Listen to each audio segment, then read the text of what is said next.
I'm Lukman Ahmed. I'm from Sahiwal Medical College, and we're making this video to basically guide you in how to prepare for your MD-CAT exams. How it's a very tough journey. Some take two years, some take 3 years, and some do it for the first time.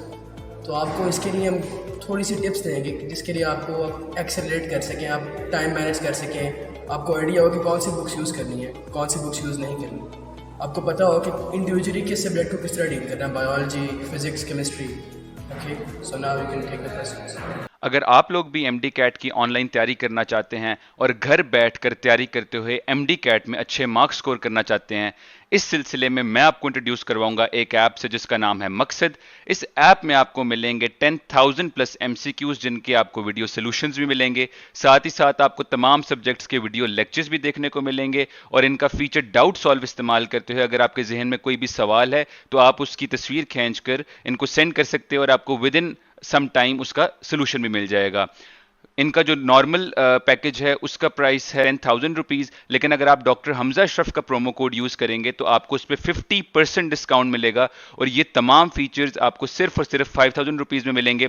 अगर आप लोग ये app download करना चाहते हैं तो description में दिए हुए लिंक पर क्लिक करें, प्रोमो कोड को यूज़ करें, डिस्काउंट हासिल करें और एमडी कैट में अल्टीमेटली अच्छे नंबर हासिल करें। अस्सलामुअलैकुम, my name is Nurul Huda and I have got admission in Sahiwal medical college.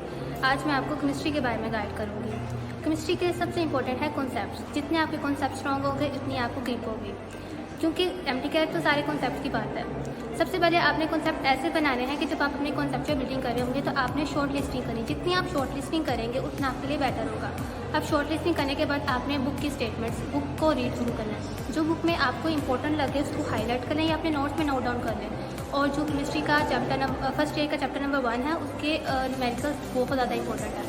आपने उसके एग्जाम्पल्स, उसके न्यूमेरिकल्स और फेडरल की एक्सरसाइज ज़रूर करनी है क्योंकि वो बहुत आते हैं। जब आपने सब कुछ कर लिया, अपने कॉन्सेप्ट बिल्ड कर लिया, उसके बाद आपकी प्रैक्टिस एमसीक्यूज़ को आपने ज़रूर प्रैक्टिस करना है, क्योंकि जैसे जैसे आप एमसीक्यूज़ प्रैक्टिस करेंगे आपका एंजाइटी लेवल कम होगा और आप ज़्यादा ईज से कर सकेंगे। क्योंकि इसका सिलेबस थोड़ा लेंथी होता है लेकिन कॉन्सेप्ट तो आपके अच्छे होंगे तो आपको ग्रिप अच्छी हो जाएगी।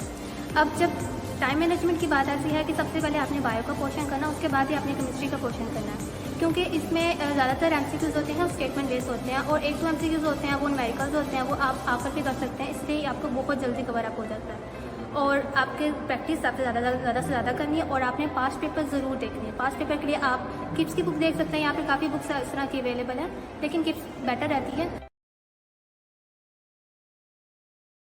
बिस्मिल्लाहिर्रहमानिर्रहीम, अस्सलामुअलैकुम।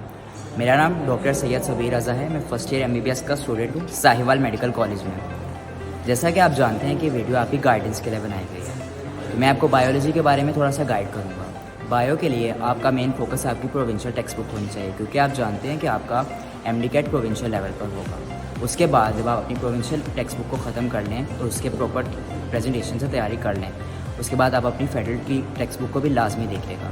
इससे आपके कॉन्सेप्ट जो हैं फर्दर बूस्टअप होंगे और आपको ये चीज़ बहुत ज़्यादा मदद करेगी आपके कॉन्सेप्ट की बिल्डिंग में। उसके बाद दूसरी चीज़ आप ये कर सकते हैं कि आप अपनी शॉर्ट लिस्टिंग साथ साथ करें।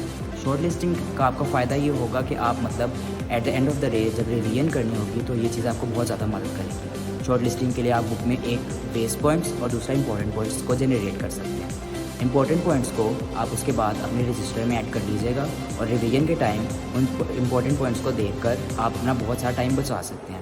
That's all from my side. Thank you. अल्लाह हाफ़िज़। अस्सलाम वालेकुम, my name is Iman Fatima and I am a student at Sahiwal medical college Sahiwal. आज मैं आपको बेसिकली गाइडलाइंस दूंगी फिजिक्स के बारे में कि आपने एमकैट के दौरान उसको किस तरह प्रिपेयर करना है। सबसे मेन पॉइंट जो मैं नोटिस किया जो बहुत बेनिफिशियल रहता है आखिर तक के लिए भी कि जैसे जैसे आप चैप्टर्स कवर करते जाते हैं, बेशक आप अकेडमी के थ्रू करते हैं किसी ऑनलाइन सेशन के थ्रू, आप उसकी जितने भी फॉर्मूलाज पढ़े आप उनको एक शीट पर लिखते जाए। इस तरह जैसे जैसे आपके चैप्टर्स कवर होते जाएंगे वो फाइनली कंपाइल होते जाएंगे और एंड पर जब आप चाहे FLP अटैम्प्ट करने वाले हो या एमकैट में तो वो आपके लिए रिविजन आसान हो जाती है। सेकेंड पॉइंट ये कि जो आप फिजिक्स एक ऐसा सब्जेक्ट है जिसके लिए आपको मैक्सिमम प्रैक्टिस की ज़रूरत है। ये नहीं कि आप रट्टा मार सकते हो उसको, तो जितनी ज़्यादा प्रैक्टिस हो, चाहे पास्ट पेपर्स की, चाहे स्किप्स या स्टेप्स, किसी की बुक को प्रेफर करें, आपने ज़्यादा से ज़्यादा प्रैक्टिस करनी है। जो रिपीटर्स होते हैं जिनके पास टाइम होता है तो वो कोशिश करें कि वो इंडियन ऑथर्स की बुक्स को भी थोड़ा रेफ़र करने की, कभी कभार MCQs वहाँ से भी आ जाते हैं, तो अगर टाइम हो तो आप ज़रूर उसको रेफ़र कीजिएगा। और इसके अलावा जब आप MCAT कर रहे हो अटैम्प्ट, जब आप पेपर अटैम्प्ट करो तो कोशिश कीजिएगा जो थ्योरेटिकल MCQs हैं उनको ज़्यादा पहले अटैम्प्ट करें, क्योंकि इससे आपकी टाइम बहुत ज़्यादा सेव हो जाता है और ताकि न्यूमेरिकल्स के लिए आपके पास टाइम बच जाता है। फॉर इंस्टेंस आप नहीं भी कर पा रहे हो तो उसको तो आपके पास टाइम होता है, आपको इसका टेंशन की बात नहीं होती। Assalamualaikum. My name is Fraz Mozam. I am from Sahiwal Medical College. Today I am here to guide you about how to prepare English for your MDCAT exam. जैसा कि आप जानते हैं कि इस साल जो है MDCAT वो UHS ने लेना है और UHS की जो इंग्लिश लेवल होता है वो थोड़ा सा डिफ़िकल्ट होता है, तो इसके लिए आपको ज़रूरी है कि आप शुरू से ही इंग्लिश की तैयारी शुरू करें। उसके लिए जो है बेसिकली जो हमारे पास MCQs वगैरह आते हैं पेपर में वो सेंटेंस कंप्लीशन और वोकेबलरी बेस्ड होते हैं, तो आपको शुरू से ही वोकेबलरी पे फोकस करना होगा, क्योंकि सेंटेंस कंप्लीशन में जो वोकेबलरी यूज़ हुई होती है वो बहुत डिफ़िकल्ट होती है और जो है इंसान को पता नहीं लगता कि कौन से वर्ड यूज़ हुए हैं, तो कन्फ्यूजन में गलत भी हो जाता है सवाल। तो आपको चाहिए कि आप डेली रूटीन पे 5 से 10 अल्फाज वोकेबलरी के याद करें और उनको अपनी डेली लाइफ में यूज़ करें, ताकि आपको at the end of the day जब एग्ज़ाम होगा आपको कोई जो है हेजिटेशन वगैरह ना हो और आप अच्छे तरीके से उसको कर सकें। इंग्लिश सब्जेक्ट जो है बेसिकली बहुत से स्टूडेंट्स जो हैं इसको मोस्टली इसको इग्नोर करते हैं कि जो है ये आसान सा सब्जेक्ट है, बाद में कवर हो जाएगा, लेकिन इसी पे जो है मेरिट डिटरमिन करता है। आप इसको डेली बेस पे तैयार करें। अब मैं आपको रिसोर्स के बारे में गाइड करता हूँ। रिसोर्स के लिए जो है आप किप्स की जो है बुक को फॉलो कर सकते हैं। उसके अलावा किप्स में एक्सटेंसिव लिखा हुआ है, अगर आपको वहाँ से पढ़ने में मुश्किल होती है तो आप केमिकल ग्रामर से भी पढ़ सकते हैं, उसमें काफ़ी चीज़ों को सिंप्लीफाई करके लिखा हुआ है। और क्वेश्चन बैंक के लिए आपके लिए ये है कि प्रैक्टिस के लिए आप किप्स की बुक को फॉलो करें, उसमें उन्होंने अपने क्वेश्चन बैंक भी दिया हुआ है। उसके अलावा USS का क्वेश्चन बैंक भी दिया हुआ है, जिससे कि आपको पेपर पैटर्न के बारे में पता चलेगा और आप एंजाइटी फ्री हो जाएंगे, तो इससे आप जो है आपका पेपर बहुत अच्छा हो जाएगा। शुक्रिया, अल्लाह हाफ़िज़।